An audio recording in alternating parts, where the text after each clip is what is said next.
Even more teasers of Magic Legends gameplay. MOBAs and Battle Royale games are now working together to take over the world. Spacelords overhauls its weapons system, and Todd Howard trolled us again with Skyrim-themed Elder Scrolls Online content.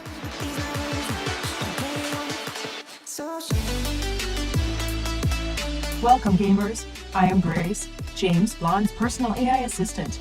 James Blonde has programmed me to deliver this week's gaming news recap. James's voice has taken heavy damage and needs repair. Regardless, he feels the news must continue. So here's your weekly recap for gaming news and announcements for the week of January 17, 2020. We're kicking off this week by celebrating another MMO that actually made it to a launch day. Darwin Project has officially launched that beta this week on PC, Xbox, and for the first time, PS4. This ends a 20-month-long early access period for the free-to-play Battle Royale. Along with the launch came an update that introduces a new class system. Players can now choose their class specialization by choosing one of three pieces of gear: the jet wings, granting the power of flight, the grapple gauntlet, granting a quick gap closer, and the headhunter drone, which actually tracks targets and obeys commands. The game's also updated its shop with new cosmetics and made it easier to buy what you want, if you're buying, that is. Well, last week we got a teaser of Magic Legends gameplay, but this week we've gotten more info about the game and its upcoming beta. The game will offer 5 Planeswalker classes to start, including the Geomancer and the Mind Mage. The Geomancer uses the earth to force enemies into submission with stone and lava, and can use a rock shield to defend themselves. The Mind Mage, on the other hand, uses psychic attacks, telekinesis, and crowd control to manage the battle from afar. Those 2 classes are the first that will be available to play in the game's upcoming beta. Magic Legends has also revealed that spells will draw from a player-made deck at random during real-time combat, that you can choose what path you'll take in the game, and that you can use spell fragments to improve a variety of spells. It's also confirmed that gameplay will either be solo or with up to 2 other players, making a total party size of 3. Magic Legends will debut this year on PC and Xbox One, with PlayStation 4 getting in on the action in 2021. So make sure you sign up for beta. All the details are in the link in the description below. Speaking of well-known fantasy franchises, Todd Howard got us again. The Elder Scrolls Online announced its next year of content will be Skyrim-themed. With the dark heart of Skyrim, this new chapter, called Greymoor, is set to launch in May and June, and introduces 2 new zones: the famous frozen lands of Western Skyrim, and the dark caverns of Blackreach. They will offer a year's worth of content over 4 updates that will span over 30 hours worth of content, including a new 12-player trial and new world events called Harrowstorms. ESO is also getting a new antiquities system which sends players across Tamriel to recover lost artifacts. Of course, there's going to be a lot more to uncover, so stay tuned for further updates. From tundra to desert, Last Oasis showed off a new trailer this week. If you don't remember, Last Oasis calls itself a nomadic survival MMO, where players are out racing the sun after the Earth's rotation stops.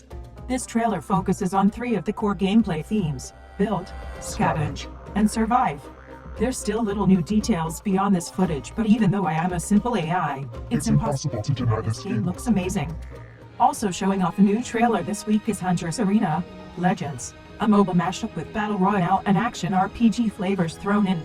The game says it will offer MOBA-inspired character classes, solo and team play, combat that features parrying, combos, encounters, and 60-player battlefields. The game will even have dungeon areas with computer-controlled bosses for those willing to team up and try their fate. Hunter's Arena is going to open closed beta sign-ups on Steam later this month.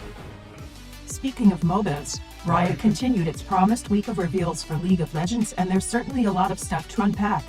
The team showed off the amazing reworks for Fiddlesticks and Volibear, plus introduced a new champion, Set, who's all about using his fists and apparently goes Super Saiyan when his grit's over 90%.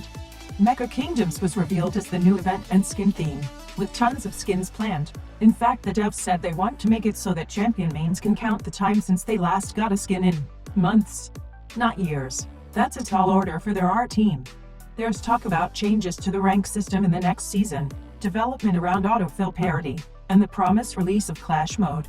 The reveals also discuss new universe expansions, including Tellstones, a tabletop bluffing game set in the universe, plus new details on teamfight tactics. Seriously, there's a lot to cover, so make sure you check the description below for all the news. Moving on, Spacelords has launched its Epic Forge update this week, which completes a major overhaul to the game's weapons system. 12 new epic weapon properties have been introduced, along with a brand new weapon mod system that has over 40 mods to combine, which can modify any epic weapon property on a weapon. Mods can be bought with a new currency called kill points, which are earned based on the type of enemy players eliminate. Melee has also been rebalanced, with grabs being changed from lethal hits to throw techniques that will cause damage if the enemy hits a wall, and damage from enemies being lowered to account for the changes. There's also a full overhaul of weapon VFX. This is a pretty big update overall, so if you haven't tried out the game in a while, it might be worth taking a look again. World of Warships dropped a new update this week too, adding British heavy cruisers. The new ships have a short firing range but bring heavy damage, and can even use high explosive ammo and tube-by-tube torpedoes. They're also more survivable than other cruisers. Right now these heavy ships are in early access if you aren't lucky enough to win one from a random bundle from the event shop, but they'll be available via the tech tree come the next patch for everyone. The current event has 36 missions to complete, which also include signals, camouflages, and credit rewards. There's also upcoming Lunar New Year and Arpeggio and Blue Steel events, so you'll be kept plenty busy on the seas. If you need more fantasy in your life, Black Desert Online is getting ready to introduce its newest class, the Guardian. But this week they also teased the Guardian's Awakening, which gives the Guardian a massive flaming polearm to smite her enemies. The Awakening skills will grant her higher AoE damage and control over her standard axe and shield combo. The Guardian arrives in BDO on January 22nd, and her Awakening will hit servers 2 weeks later on February 5th. KurtzPel is also hitting the new year with a big patch that introduces a brand new weapon, the Karma Fallen Light. This is a long-range magic cannon that doesn't have auto-targeting, meaning that it will shoot exactly where players aim, and it has a magic bullet resource that can be used to power up its skills and attacks. Another set of major changes in KurtzPel comes with its PvP Season 2. There's 5 new maps, and many balance changes have taken place to ensure players can't cheat the queue. But best of all, the game will now reward you based on your highest rank obtained, so you don't have to stress as much over losing rank. The new update also improves the karma system, weapon enhancement, inventory, and much more, so make sure to get all the details in the link below. KOG Games has also launched a major update for Elsword, beginning a series of updates that introduces the Master Class system. This is a new progression system which lets players gain new looks and skills for their characters, plus a special artifact that can also be leveled and grow alongside the player. This week Ara and Laby are unlocked for this special quest, but all characters will be getting theirs unlocked in the months to come. Even if you're not after the Master Class, there's boosted experience every weekend until April 5th, so it's a good time to work up your favorite character. If you're still a fan of WoW, or just like Eldritch Horror, you're in luck, as World of Warcraft launched a new major update, the Vision of Nzoth. The old god has awoken and is throwing things into chaos, with assault events ongoing in Eldom and the Veil of Eternal Blossoms that lets players participate in dynamic battles against enemies for rewards. There's a new 12-man raid unlocked. New instance challenge is known as Horrific Visions, 2 new allied races, Volpera and Mechagnomes, an in-game arcade, and lots more. I guess there's some bright side to Awakening Ancient Horrors. Next up in the news, Albion Online's preparing for its new Queens update, and this week offered a developer insight video into its upcoming Hideouts system. This feature will let guilds establish bases out in the wilderness, away from the city, making useful hubs for crafting and other gameplay. These bases take 24 hours to complete and have to be started during battle times, so they are vulnerable to attack during certain times, but have many methods to defend themselves as well. If you're interested in that kind of open-world sandbox PvP, go check out the video linked below.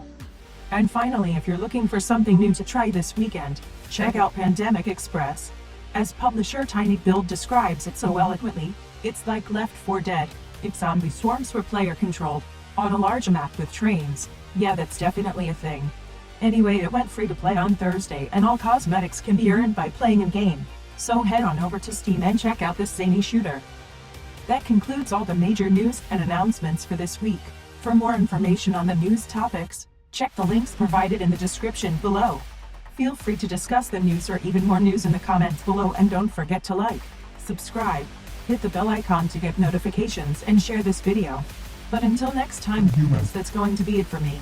I am Grace, James Blonde's AI assistant. See you out there, gamers.